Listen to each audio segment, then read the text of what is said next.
مجھے بھی سنگین دھمکیاں آئیں اور یہ ڈاکومنٹڈ ہے، سرکاری دستاویزات میں بھی ڈاکومنٹڈ ہے کہ اس حوالے سے جو دھمکیاں دی گئیں، جان سے مارنے کی دھمکیاں دی گئیں، اور یہ مصدقہ اطلاعات ناظرین میں آپ کو ایک خط دکھاؤں گا ڈاکومنٹڈ، جس میں ان تمام چیزوں کا ذکر کیا گیا تھا،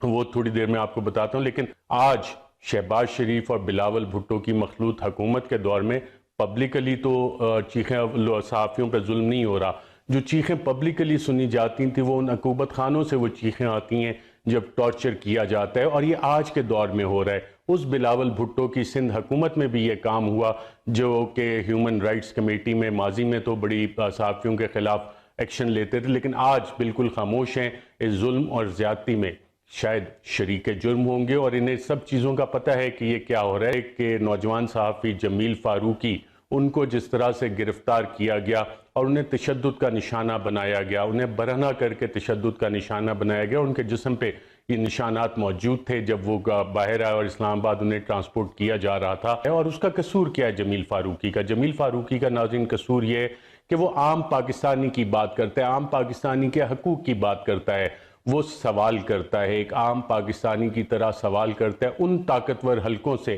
جو کہتے ہیں کہ جناب ہم تو کسی قانون کے تحت نہیں آتے، ہمارے بارے میں اگر تم سوال کرو گے، آواز اٹھاؤ گے تو تمہیں نشان عبرت بنا دیا جائے گا۔ عمران ریاض خان کی استقامت اور بہادری کو باقاعدہ طور پہ میں سلام پیش کرتا ہوں کہ 2 درجن سے زائد اس کے اوپر مقدمے کیے گئے، اور جب اسے گرفتار کیا گیا تھا، ایک تھانے سے دوسرے تھانے، ایک عدالت سے دوسرے تھانے لے جایا جا رہا تھا، تو اطلاعات یہ ہیں کہ اس پہ بھی ان ہیومن ٹریٹمنٹ اس کے ساتھ کی گئی۔ جس طرح دہشت گردوں کے اوپر کالا کپڑا منہ پہ چڑھا دیا جاتا ہے، وہ ان پہ چڑھایا گیا، اور ان ہیومن ٹریٹمنٹ اور تشدد کی اطلاعات ہمارے پاس موجود ہیں کہ عمران ریاض خان پہ تشدد کیا گیا۔ عماد یوسف جو ARY نیوز کے ہیڈ آف نیوز اور کرنٹ افیئرز ہیں، ان کے گھر جس طرح رات کو ریڈ کی گئی، اس طرح دہشت گردوں کو ریڈ کر کے اٹھایا جاتا ہے۔ اس کے معصوم بچے آج بھی اس ریڈ کی وجہ سے جو پرائیویسی آف ہوم انویڈ کی گئی سندھ میں، سندھ حکومت جہاں پاکستان پیپلز پارٹی کی حکومت ہے،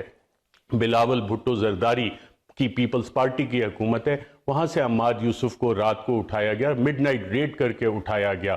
فیملی کے سامنے، اور جس طرح سے دیواریں پھلانگ کے وہاں پہ انٹر ہوئے تھے، وہ کارروائی کس طرح کی تھی؟ خوف و ہراس پھیلانے کے لیے، تاکہ باقیوں کے لیے بھی یہ مثال بنے۔ اور پھر عماد یوسف کے ساتھ بھی کسٹڈی میں ان ہیومن ٹریٹمنٹ کی گئی۔ ایاز امیر صاحب پاکستان کی صحافت کا انتہائی معتبر نام، سینئر صحافی، دہائیاں انہوں نے دیکھی اور ہر کسی کو انہوں نے سوال کیا۔ جب ایک رجیم چینج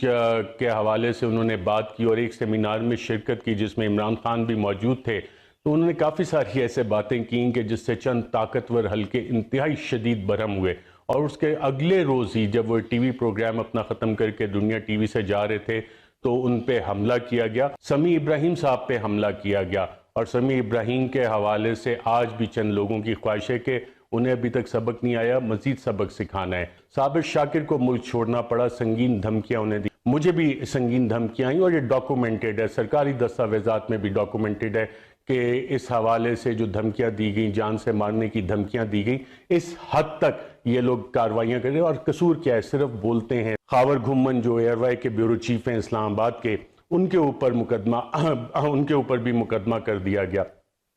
صدیق جان حال ہی میں بیورو چیف بنے ہیں بولڈ ٹی وی کے، ان کو ڈرانے دھمکانے کا اور پریشرائز کرنے کا سلسلہ ہماری اطلاعات کے مطابق شروع ہو چکا ہے، اور ان کے حوالے سے بھی چند حلقوں میں کچھ بات چیت ہوئی ہے۔ جب ناظرین میں یہ ساری چیزوں کا ذکر کر رہا ہوں تو میں آپ کو ایک خط بتانا چاہتا ہوں جو میں نے 22 جولائی کو صدر مملکت، supreme commander of the arm forces, head of the state کو لکھا تھا، اور ایک اسی طرح کا خط honourable chief justice of Pakistan کو بھی لکھا تھا، اور اس میں ایک پیراگراف میں 22 جولائی کو میں نے بتایا تھا کہ کچھ انسکروپلس ایلیمنٹ صحافیوں کے خلاف یہ کاروائیاں کرنے کا پلان کر رہے ہیں، اور آپ اس خط میں جو نام لکھے ہوئے ہیں جب دیکھیں گے تو یہ کاروائیاں انہی صحافیوں کے خلاف ہوئی ہیں، اور یہ آلریڈی ڈاکومنٹڈ ہے۔ لیکن ان سب چیز پہ ناظرین آج کی تاریخ تک کوئی کمیشن نہیں بنا ہے۔